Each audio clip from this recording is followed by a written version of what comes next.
Megawati itu begitu mendewakan Soekarno, seakan-akan Indonesia itu dimulai dari Bung Karno, sampai ada paham Soekarnoisme bahwa Indonesia itu seakan-akan dimulai dari Soekarno. Memang deklarator kemerdekaan Indonesia itu Soekarno, tapi umat Islam atau partai-partai Islam itu tidak kecil hati, karena embrio yang bernama Indonesia itu dari tahun 1908, sebelum ada partai nasionalis yang berani melawan kolonialisme Belanda, adalah partai-partai Islam. Sehingga kebangkitan Indonesia dimulai 1908, karena saat itu yang pertama mencetus ide melawan Belanda adalah kiai-kiai Islam, yaitu saat itu bikin serikat dagang Islam, terus lama-lama menjadi serikat Islam, terus lama-lama menjadi partai Islam. Dimulai dari angkatannya Hos Cokroaminoto, jenis Haji Umar Said sinten Cokroaminoto, itu disingkat jenis Hos Cokroaminoto. Jadi tidak bisa Indonesia itu meninggalkan partai Islam, karena dulu pertama pendiri era kepartaian niku malah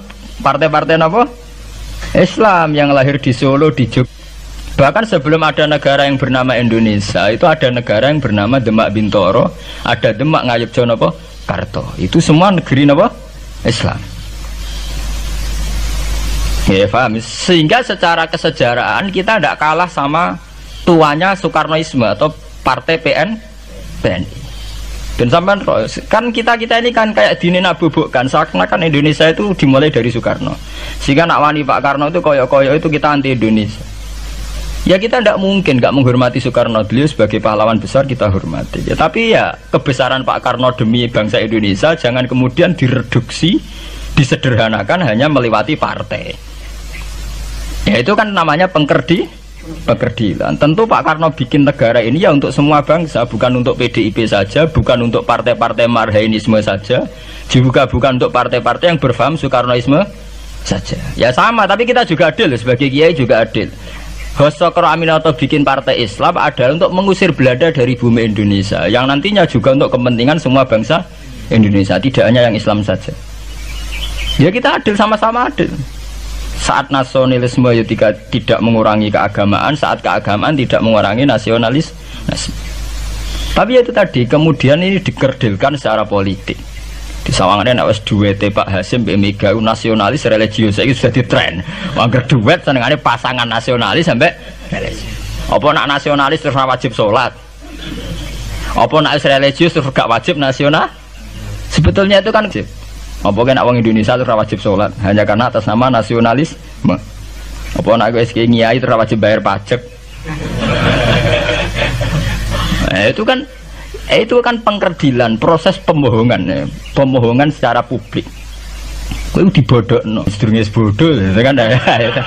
Itu kan repot. Namanya sedurunge bodoh dibodokno, kenapa? Nurut. Makanya kalau seneng ya, kayak kemarin Hari Kebangkitan Nasional itu seneng kalau diungkap terus di TV bahwa kebangkitan Indonesia dimulai dari 1908.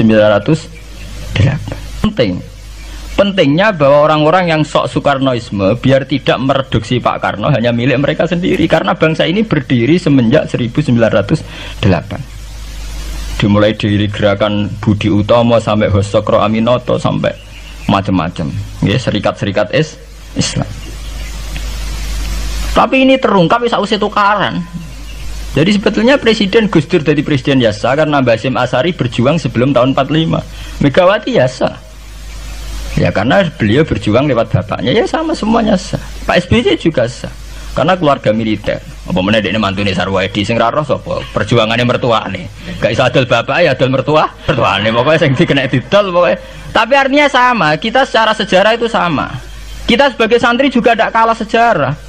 Karena berdirinya nasional udah lewat para kiai. Itu takokno sejarawan manapun, kayak profesor siapa di UI, siapa saja profesor sejarah bilang bahwa awal kebangkitan Indonesia itu dari partai-partai Islam. Bahkan versi orang nasionalis sekalipun tuh bilang, karena Islam adalah satu agama yang paling sensitif terhadap penjajahan. Karena Islam melahirkan satu paham jihad, bahwa ketika ada kolonial Belanda, wong Islam terinspirasi harus jihad, sehingga lahir partai-partai Islam. Dulu yang dilawan tuh perdagangan. Ini kalau cerita sejarah, santri-santri sadar. Jadi santri salaf dengan model sekarang sing raro duit, raro dagang itu sebetulnya mengkhianati pendiri santri. Lho boten niku lho fair. Sing gak seneng dagang, gak seneng mergawe itu mengkhianati pendiri pesantren.